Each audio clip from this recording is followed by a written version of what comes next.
우리 오늘 함께 나눌 말씀은 마태복음 10장 말씀입니다. 10장을 이번 주에 읽을 텐데요. 10장 가운데에서 34절에서 39절 말씀으로 평화를 위한 칼이라는 제목으로 말씀 함께 보도록 하겠습니다. 마태복음 10장 34절부터 39절까지의 말씀을 제가 봉독할 때에 하나님의 말씀을 경청하시기 바랍니다. 너희는 내가 세상에 평화를 주려고 온 줄로 생각하지 말아라. 평화가 아니라 칼을 주려고 왔다. 나는 사람이 자기 아버지와 맞서게 하고 딸이 자기 어머니와 맞서게 하고 며느리가 자기 시어머니와 맞서게 하려고 왔다. 사람의 원수가 자기 집안 식구일 것이다. 나보다 아버지나 어머니를 더 사랑하는 사람은 내게 적합하지 않고 나보다 아들이나 딸을 더 사랑하는 사람도 내게 적합하지 않다. 또 자기 십자가를 지고 나를 따르지 않는 사람도 내게 적합하지 않다. 자기 목숨을 얻으려는 사람은 목숨을 잃을 것이요 나를 위하여 자기 목숨을 잃는 사람은 목숨을 얻을 것이다. 아멘. 여러분, 자기 전문 분야가 있죠. 그 전문 분야에 대해서 내가 강의를 해야 된다, 누군가에게 이야기를 해야 한다라고 한번 가정을 해볼까요? 우리 김진호 집사님께서 여러분들에게 코딩에 대해서 5주 동안 이야기를 하는 겁니다. 우리 이덕형 집사님께서 커피에 대해서, 커피란 무엇인가에 대해서 10주 동안 이야기를 하는 거예요. 그리고 박나혜 집사님께서 디자인은 이것입니다 라고 여러분들에게 이야기를 하시는 겁니다. 여러분, 그때 아마도 첫 시간, 첫 강의 때 가장 많은 에너지와 가장 많은 준비를 하고 올 겁니다. 왜냐하면 그 첫 시간이 중요한데 가장 숙지해야 할 것, 중요한 틀거리와 주제를 이해시켜 드려야 하기 때문에 첫 단추를 잘 끼워야 그 다음 스텝이 있죠. 아마 커피에 대해서 이야기한다면 원두가 무엇이고 생두가 무엇이고 어떻게 구별하는 것에서부터, 바로 커피를 내리고 싶지만 기초부터, 중요한 것에서부터 이야기를 해야 합니다. 디자인에 대해서 이야기하면 바로 툴을 만지고 싶겠지만 기본적인 개념에 대해서부터, 기초부터, 중요한 주제에서부터 차근차근 이야기를 해야만 완성도 있게 한 명의 숙련된 사람을 양성할 수 있는 거죠. 여러분, 예수님께서도 사역을 하시고 이 땅에서 하나님 나라를 선포하시는 첫 장면에서, 교육다운 교육을 처음 하시는 그 장면에서, 마태복음 5장 산상수훈이죠. 처음 하셨던 이야기, 여러분, 그 이야기를 우리는 8가지 복, 8복이라고 부릅니다.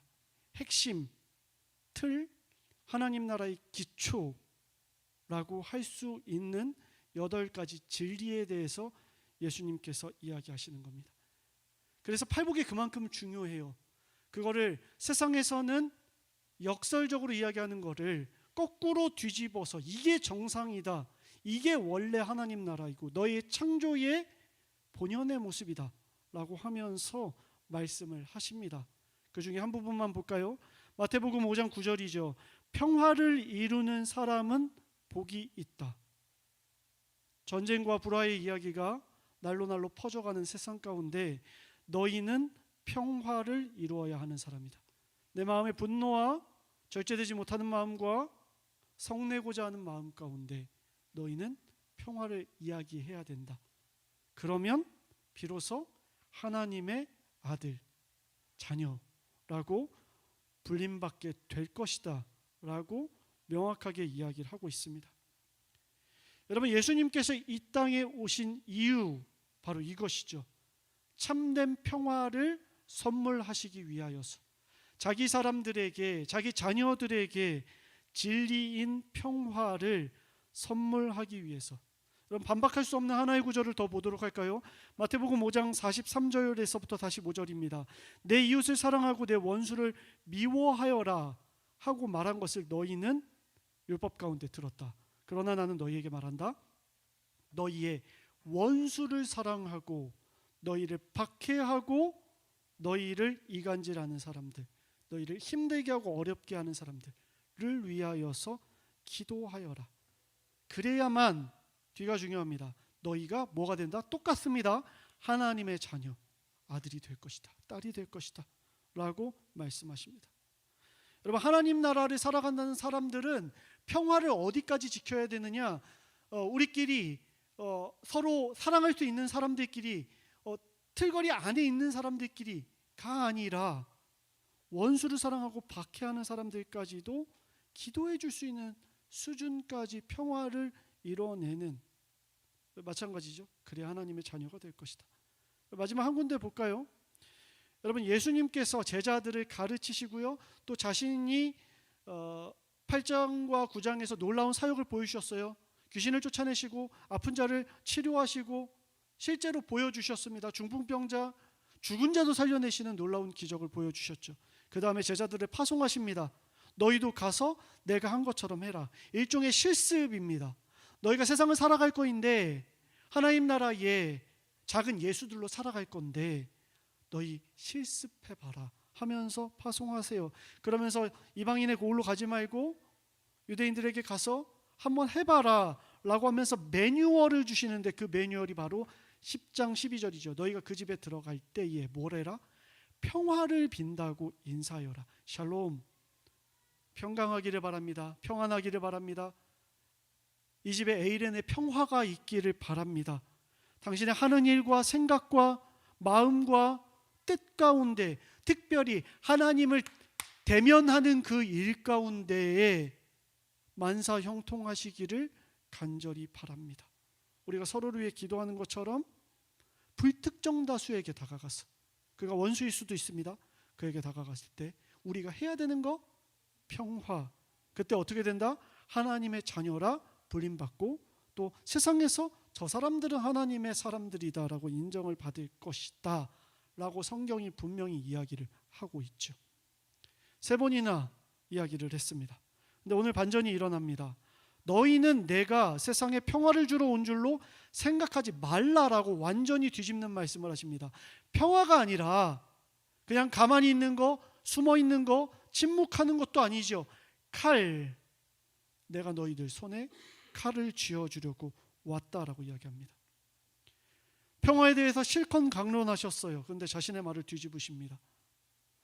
제가 제자라고 생각해 볼까요? 어안이 벙벙할 것 같아요. 예수님 무슨 말씀이십니까? 이제까지 하셨던 이야기에서 상상할 수 없는 결론을 말씀하시다니요. 그런데요, 가만히 생각해 보면 우리는 성경 가운데 예수님께서도 본인께서도 분노하셨던 장면들을 몇 장면 생각해낼 수가 있습니다. 여러분은 어디입니까? 저는 가장 먼저 생각났던 장면이 마가복음 15장, 11장, 15절 말씀이었습니다. 말보다 행동이 앞서셨던 예수님의 모습이죠. 예수께서 성전에 들어가셔서 성전뜰에서 팔고 사는 사람들을 내쫓으시면서 돈을 바꾸어 주는 사람들의 상과 비둘기 파는 사람들의 의자를 어떻게 하셨다? 둘러 엎으셨다라고 이야기하고 있습니다. 왜 그러셨을까요? 내 집은 만민이 기도하는 집인데 강도의 소굴을 만들었다. 무슨 의미일까요? 여러분, 예루살렘에 사람들이 먼 곳에서부터 와야 했습니다. 하나님을 만나러 성지로 와야 됐어요. 근데 올 때 자신이 가져오는 가축들, 하나님께 드려야 하는 가축들이 때로는 돌풀이에 걸려 넘어지고요, 요즘처럼 고속도로가 잘 닦여 있는 게 아니기 때문에 짐승들이 상하고 다치고 흠이 생깁니다. 하나님께 드릴 수 없어요. 성전 앞에서 그것 대신에 이걸로 가져가세요라고 하면서 팔던 장사치들이 있었습니다. 이 사람들은 정치적 권력자들과 유착되어서 거기 앉아서 가난한 서민들, 비둘기밖에 바칠 수 없는 자들, 소도 아니고 양도 아니고 비둘기 바쳐야 되는 자들에게 아주 비싼 값으로 그들의 피와 땀을 짜내던 사람들, 그 사람들, 누구나 다 하나님 앞에 나와서 율법에 너희가 가난하면 비둘기라도 가져와라 했는데, 그 자들에게 돈으로 상거래하면서 힘겹게 만들었던 자들, 너희들은 강도다. 기도해야 되는 집, 하나님을 만나야 되는 집에서 너희들은 강도의 노릇을 하고 있다. 주님 분노하신 거죠. 여기서 우리는 힌트를 얻을 수가 있습니다. 예수님은 원수를 사랑하라 하셨던 평화주의자셨어요. 여러분, 그냥 평화가 아니라 간디도 울고 갈 평화주의자, 원수까지 사랑하라 하셨던, 그들을 위해 축복을 빌고 기도하라 하셨던, 저는 쉽지 않아요. 예수님 그렇게 하라 하셨죠. 그런데 딱 한 가지 상황에서만큼은 너희가 칼을 들어라 라고 말씀하셨습니다. 그때가 언제냐면 평화로 가는 길을 파괴하는 자들 앞에서 너희는 칼을 들어라. 왜요? 그 길이 무너져 버리면 이 땅에 더 이상 평화가 존속될 수 없기 때문에, 그 길은 유일한 길이기 때문에. 아이러니하죠. 평화를 위해서 칼을 들라. 여러분, 그렇기 때문에 오늘 말씀을 우리가 바르게 이해하기 위해서는 평화로 가는 길을 우리가 구분할 줄 알아야 한다. 모든 상황 가운데 칼을 드는 자 아니어야 하죠. 모든 상황 가운데 평화다 평화다 외치며 로마의 평화를 이야기했던 자들처럼 안주해서는 안 되겠죠. 우리는 깨어서 이때와 이때를 구분할 줄 아는, 칼을 들어야 할 때와 평화를 노래해야 될 때를 알아야 하는, 살아있는 깨어있는 하나님의 사람이어야 한다는 겁니다. 여러분, 예수님께서 분노하셨던 하나의 장면이 더 있습니다. 한번 더 이야기를 해볼까요? 이때보다 저는 강도가 더 셌다고 생각합니다. 바로 마가복음 8장 31절에서 33절 말씀입니다.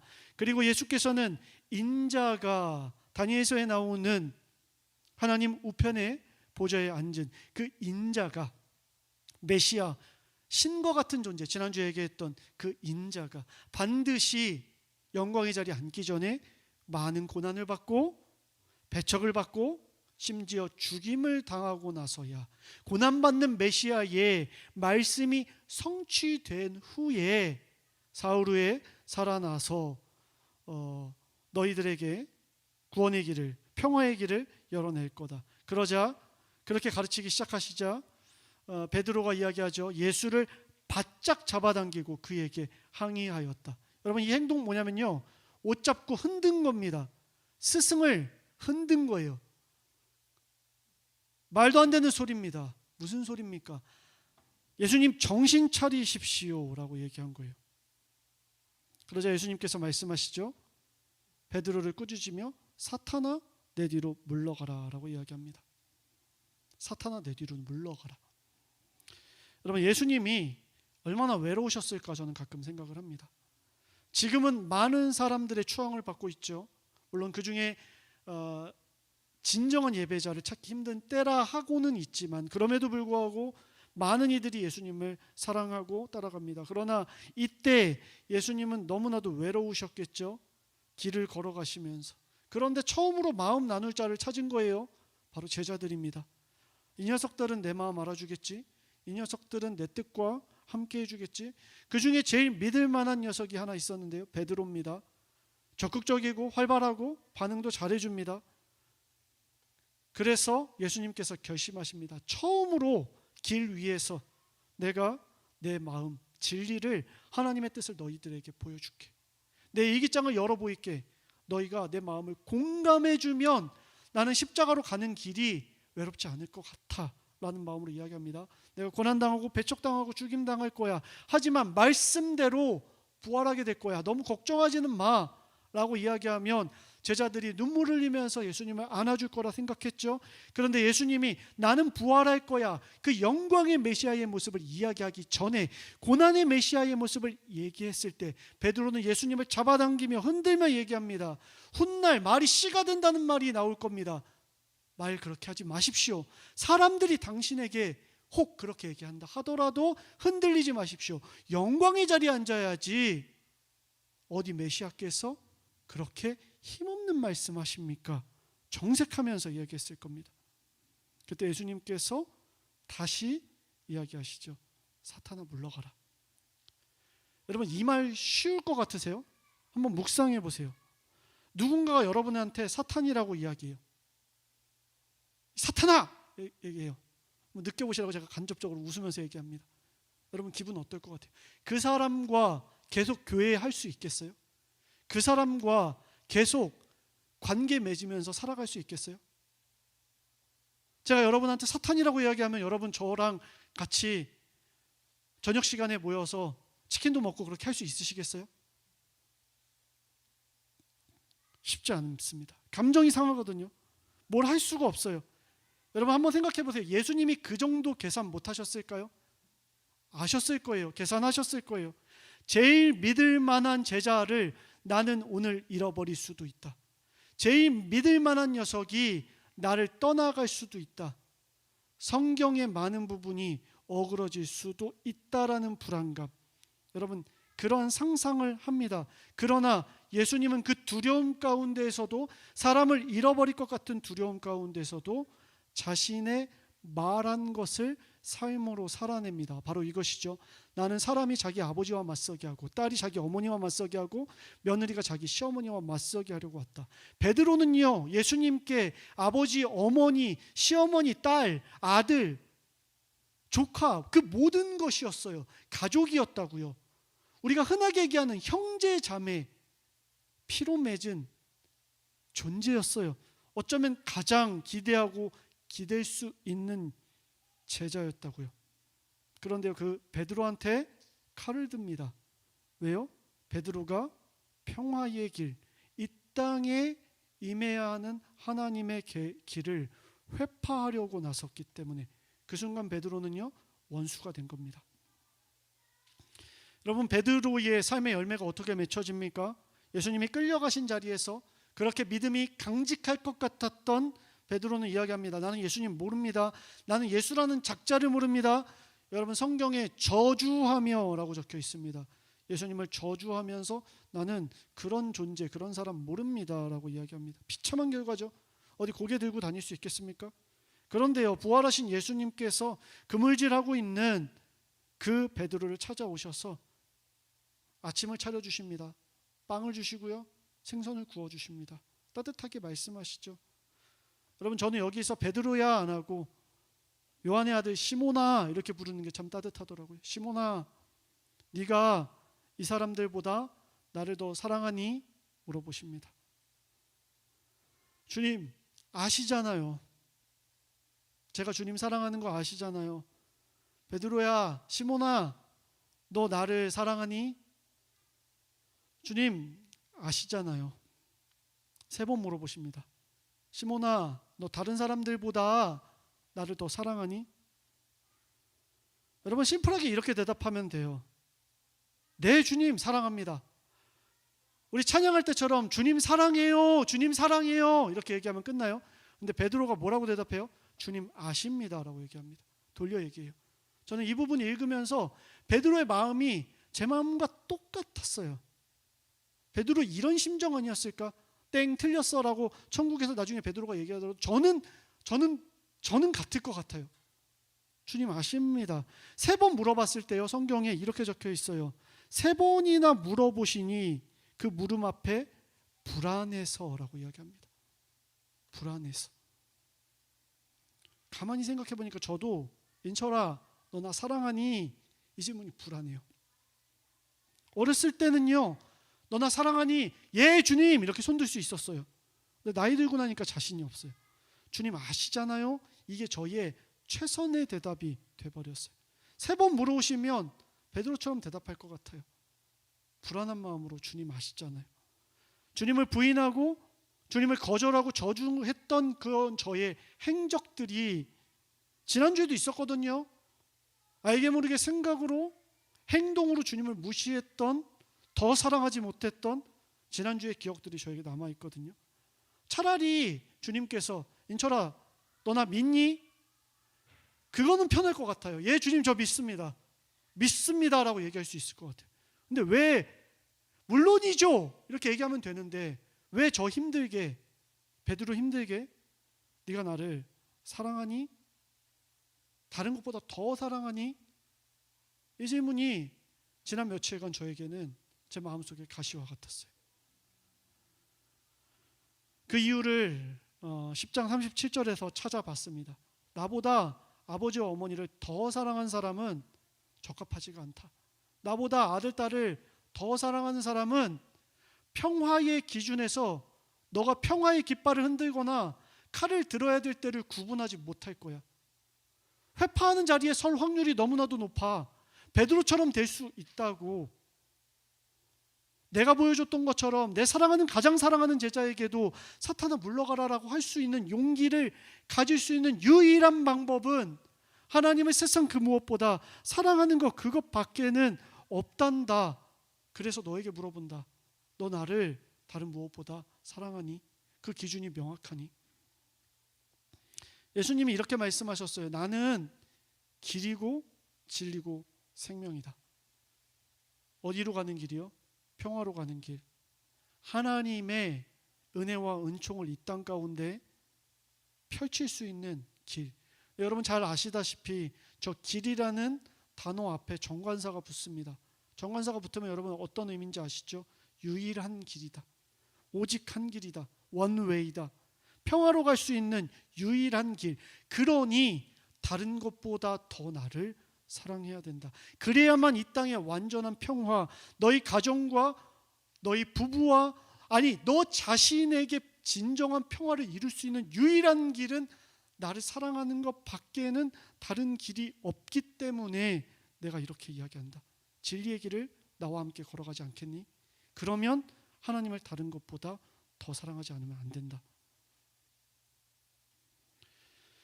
여러분 종교개혁 때 외쳤던 구호가 있습니다. 솔라 피데, 솔라 스크립투라, 그리고 하나 더 보죠. 솔라, 저 갑자기 기억이 안 나는데요. 할 거면 하나만 할 거 제가 3개 다 해가지고. 오직입니다. 오직. 솔라 스크립투라. 오직 성경 말씀. 피데 믿음. 글라시아 은혜. 스크립투라 오직 성경. 여러분 무슨 말씀입니까? 당시에 인문학과 사회 문화적인 발전과 신적인 영감에 의한 예술 등등이 흥황했어요. 그런데 이야기하는 거예요. 다른 것보다 오직 성경, 오직 말씀. 여러분 이게 잘 한번 생각해 보세요. 인문학을 무시해도 된다는 의미입니까? 현대사의 과학은 무시하고 예술과 인간적인 교감, 교회 안의 전통 이런 거 다 무시하고 오직 성경만 이야기하라는 겁니까? 그 오직이 솔라입니까? 아니요. 솔라는요 더예요. 더. 그 기준에 있어서 다른 것과 비교했을 때 더 우선되는 거. 더 우선되는 거. 우선순위. 오늘 말씀도 마찬가지예요. 아버지와 어머니와 아들과 딸과 며느리와 사위와 손주 시덥지 않게 여겨라. 교회에 충성 봉사하기 위해서 그런 것들은 사랑하지 말아라. 아니요. 여러분 성경에 뭐라고 적혀 있어요? 원수도 사랑하라고 하셨던 주님인데 가족은 오죽하겠습니까? 믿지 않는 자들보다 더 부모에게 잘하고 자녀들을 더 충성되이 파수꾼의 심정으로 케어하고 부부관계에서 교우관계에서 더 잘해야죠. 심지어 그들이 나를 사랑하지 않아도 나는 끝까지 사랑하고 사랑해내야죠. 가족을요. 그러나가 중요합니다. 예수의 길, 하나님께 가는 그 유일한 길을 회파한다면 우리는 평화 가운데 칼을 들어야 한다. 타협하지 말아야 된다. 왜요? 예수님을 더 사랑하기 때문에. 여러분 오해하셔도 어쩔 수 없습니다. 더 사랑하는 것 우선순위. 사랑. 저는 지난 이야기한 것처럼 며칠 동안 이 사랑에 대해서 답을 찾지 못해서 너무나 힘들었습니다. 예수님을 사랑하는 거 어떻게 증명할 수 있을까? 적어도 나 스스로에게만큼은 내가 여러분에게 가면을 쓰지 않고 나 스스로에게 당당하게 나는 주님을 너무나 사랑한다라고 이야기할 수 있는 때는 언제일까? 그때 강단에 설 수 있는 것까? 그때 제가 여러분을 만날 수 있는 것까? 그때 우리가 서로 교회될 수 있는 것까? 베드로처럼 불안하게 여기는 거 그거 솔직히 말하면 지금 저희 현존이기도 합니다. 근데 문득 이런 생각이 들었어요. 사랑은 내가 사랑을 이루었다가 아니라 마치 색칠해 나가는 것처럼 완성해가는 과정이 아닐까라는 생각 말입니다. 우리가 결혼할 때 이야기하죠. 사랑은 결혼이 사랑의 끝이 아니라 사랑의 시작이다. 사랑에 나가기로 결단하는 것. 죽는 날까지 결혼함으로 인해 사랑을 이루어 가는 것. 그런 것처럼 하나님을 사랑하는 것, 내가 오늘 할 수 있는 이 자리에서 하나님을 사랑하는 것들을 해나가는 것. 여러분, 그래서 10장의 후반부의 마지막에 나오는 이 말씀이 너무나도 문맥상 적절하다라는 생각이 듭니다. 내가 진정으로 아멘 너희에게 말한다. 이 작은 사람들 가운데 하나에게 내 제자라고 해서 냉수 한 그릇이라도 정말 보잘것없는 거 하나 주는 사람은 절대로 자기가 받은 상을 잃지 않을 것이다. 왜요? 하나님의 길을 걸어가는 내가 하나님의 뜻을 행하는 것이고, 나를 따라가는 그리스도인들이, 그리고 내가 사랑하는 이들에게 해주는 것이 곧 나에게 하는 것이다. 우리 주님 말씀하셨기 때문에 주님 눈에 보이지 않지만 연습하고 훈련하는 겁니다. 내 주변에 있는 사람들에게 이타적으로 말하고 행동하고 냉수 한 그릇 건네는 것에서부터 우리 주님을 향한 사랑의 색칠을 해나갈 수 있는 저와 여러분이 되시기를 주님의 이름으로 축복합니다. 이 시간 함께 나눔의 시간을 가질 텐데요. 여러분 예수님 사랑하십니까? 시몬아 네가 나를 사랑하니? 물어보시는 그 주님의 말씀에 구역원 분들께 사랑의 안부를 묻고 서로를 격려하고 또 칭찬의 냉수 한 그릇 건네드릴 수 있는 여러분들 되셨으면 좋겠습니다.